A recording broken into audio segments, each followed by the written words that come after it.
did it, but everything about how they did it made you stop in your tracks. Maybe they picked up the toy you asked them to, but every step was heavy and loud like a drumbeat of defiance. Or maybe they muttered a quick sorry, the kind of sorry that sounds more like a challenge than an apology.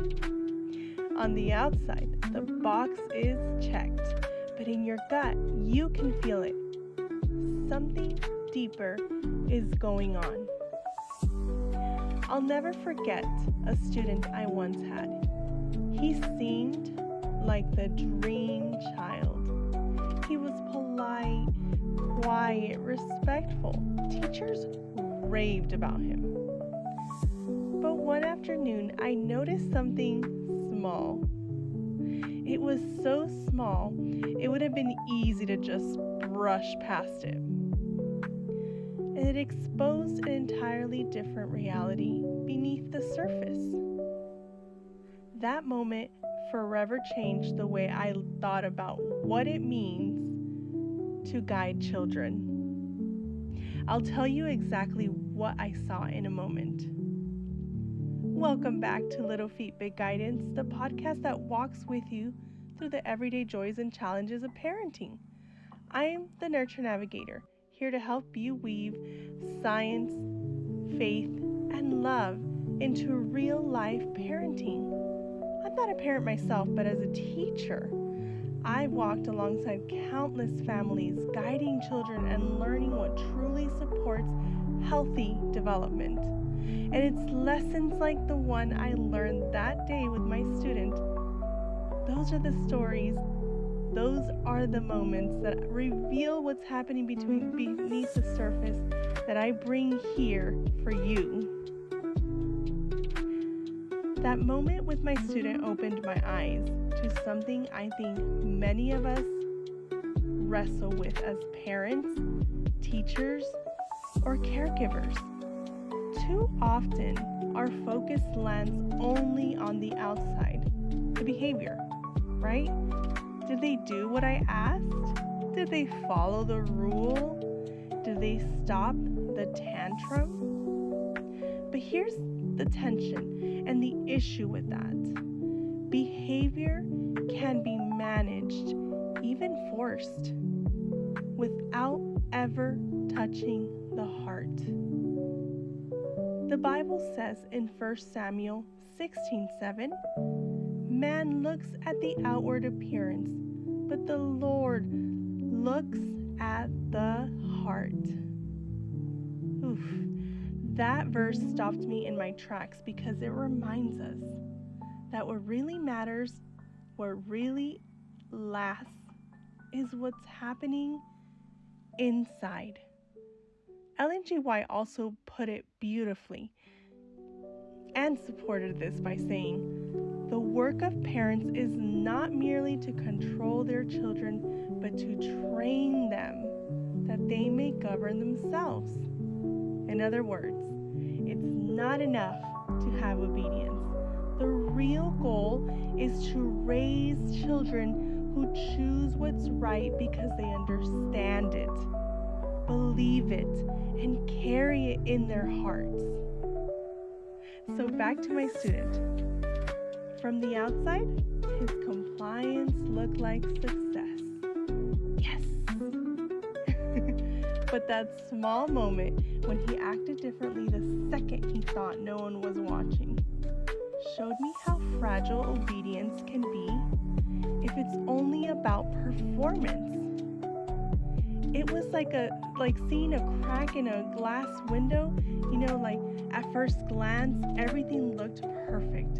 But once I noticed the crack, I couldn't ignore it. And I realized, if children only learn to obey when someone's looking, then what happens when no one's around? That's not the foundation for integrity. And as I stood there that day, I thought to myself, if I really want to guide children well, if we want to guide our children well, we can't settle for shaping just the outside. We have to reach their hearts. You may remember from the last few episodes that we had that Dr. Bruce Perry highlights how a child's lower brain, which is the part wired for fight, flight, or freeze, it takes over whenever they feel threatened, shamed, or disconnected. And we've talked about this before, but here's the part I want you to really notice today. This isn't just about tantrums or meltdowns. It's about every moment we try to correct behavior without first connecting with their heart. When a child is in that lower brain state, reasoning, lecturing, or punishing won't land. Their higher brain, which is the part that develops empathy, moral reasoning, and self-control, which is so important, is offline. So even if the behavior stops for a moment, the lesson isn't learned. The heart hasn't shifted. Every time you take a pause, speak with calm authority and connect before you correct. By this, you are helping the brain switch into higher level thinking. Very important work here, parents. You're teaching them to process feelings, make thoughtful choices, and internalize guidance. This right here is the sweet spot. This is where shaping the heart happens. This is where it really happens. And Marshall Rosenberg reminds us, and listen to this, parents, all behavior is communication. All behavior. That stomp, that glare, that muttered word, it's your child signaling a need they don't know how to express yet. Respond with empathy first. I see that you're frustrated because you wanted more time to play. And then, right after, guide the behavior. Yes. But now it's time to clean up and move on to the next activity. And guess what? This combination right here of connection and boundary teaches, well, not just obedience, but understanding. Not just behavior, but integrity.